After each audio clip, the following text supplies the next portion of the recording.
direct co-perpetrator of crime against humanity of murder. Yun na eksaktong ikinaso sa kanya.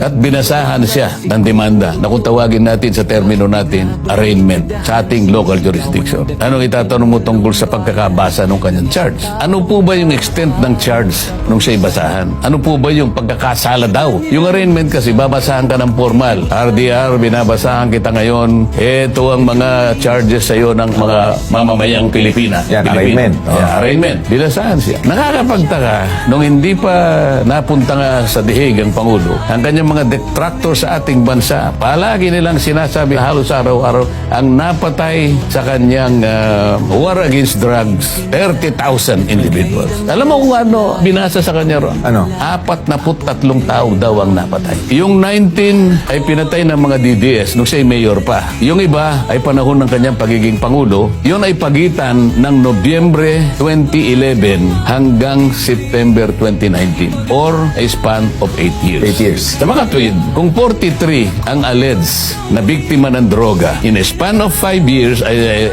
years, ibig sabihin 5 namatay sa loob ng isang taon. Pero ang crime na siya'y binasahan is crime against humanity of murder. Nakalimutan nila, ang mamasapan 44 ang namatay sa loob lamang ng isang araw. Yung Maguindanao Massacre, natatandaan mo ba kung ilan ang namatay sa loob ng isang araw? Ilan po? Nahigit 50, 53 yata, 52. Wala man lang isa na nakaisip na dapat merong nagsuplong sa ICC. Isang araw, 52. Isang araw, 44. Si Pangulong Duterte allegedly ay nakapatay sa kanyang kampanya laban sa droga 43 in a span of 8 years. Yun ang binasa sa kanya. So ngayon, ano ang mensahe nyo sa mga kababayan natin na hanggang ngayon ay patuloy na nagmamahal at sumusuporta sa dating Pangulo? Hindi naman natin sila masisi sapagkat sa bilis ng pangyayari, mahal nila ang Pangulong Duterte sapagkat alam nila ang tanging kasalanan lang, kung matuturing nating kasalanan, ay yung kanyang naisip na paraan para iligtas ang kanyang bansa. Doon sa panganib na dulot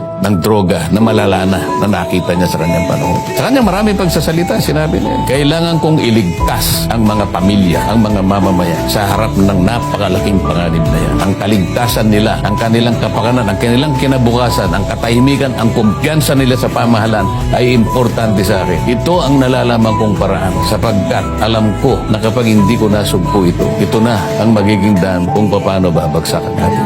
Yun ang kanyang pananaw ng panahon niya. Siya lamang ang merong karapatan na humusga ayon sa kanyang pagkakaintindi sa sitwasyon ng ating bansa. Wala tayong magagawa. Siya yung Pangulo. Yun ang patakaran na gusto niya. At sinasabi ko nga, wala naman tumutol. Wala naman nagdemanda sa kanya habang yung programa na yun ay sinakatupar. Walang isa mang ahensya ng gobyerno ang tumutol. Ang totoo niyan, binigyan pa ng budget ng ating pamahalaan yung programa na yun. Sapagkat hindi pwedeng walang budget yun. Yung mga taong kakasangkapain mo, yung itatayo mong mga rehabilitation centers na kung saan yung maraming sumuko na gumagamit ng droga ay kinakailangang alagaan din. Libo-libong mga tao. Lahat, pati mga counselors, kinakailangan niya. Ginamit niya lahat yun. Yun ba ang sasabihin mo crime against humanity? Ang isang elemento ng crime against humanity ay yung paraan is a widespread attack to the civilian population. Katulad ng ginagawa halimbawa ng Russia. It's a direct and widespread attack against the civilian population of Ukraine. Kaya nga merong warrant of arrest si Vladimir Putin.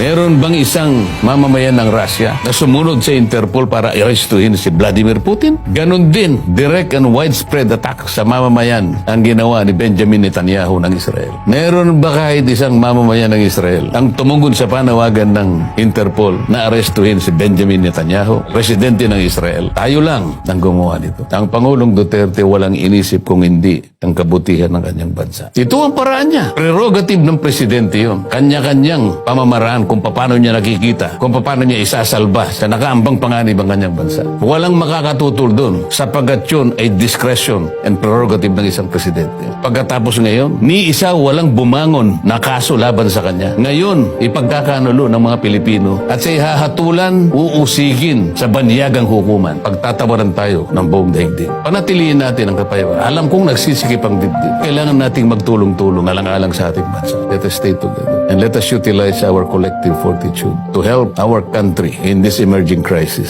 Sabi ko, ako naniniwala na ma-overcome natin itong pinakamabigat na krisis na dinaraanan ng ating bansa. Kong, siguro bago matapos tong interview natin, ano ang huling mensahe mo sa ating mga kababayan? Alam kong tayo ay nasa emerging crisis. Ngunit huwag tayong magpapatalo. Iisa lang ang ating bansa. Ang Pilipino ay resilient. Ang Pilipino ay alam kong makalalagpas kahit gaano kahirap ang kanyang pinagdadaanan. Kailangan lang ay magtiwala tayo sa Panginoong Diyos. Lakas ng loob lang. Huwag tayong magpapatalo. Huwag panghihina ng loob. Darating ang panahon, ang katarungan pa rin ang mangingibabaw. Maraming salamat.